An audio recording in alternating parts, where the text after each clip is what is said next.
Ladies and gentlemen, let me say this with no hesitation.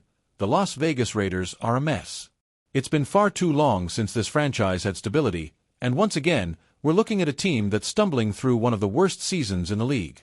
Antonio Pierce, the man who was supposed to bring order to the chaos, is now facing the harsh reality of coaching in the NFL. At 2-12, tied for the worst record in the league, his seat isn't just hot, it's scorching. Let's be real for a moment.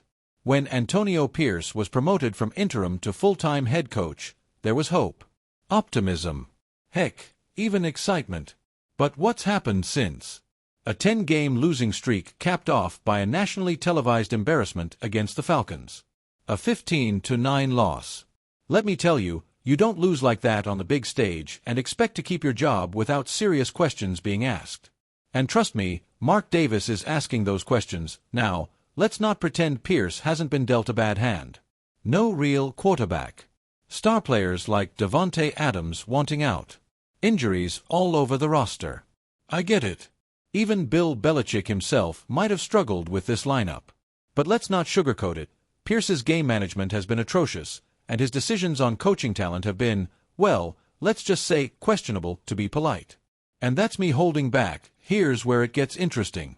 Tom Brady, yes, that Tom Brady, is now part of the Raiders ownership group.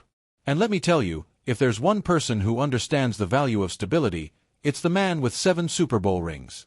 Reports suggest Brady might be the only voice of reason left, urging Davis to exercise patience. If Brady tells Mark Davis to keep Pierce, who's saying no to Tom? Terrific.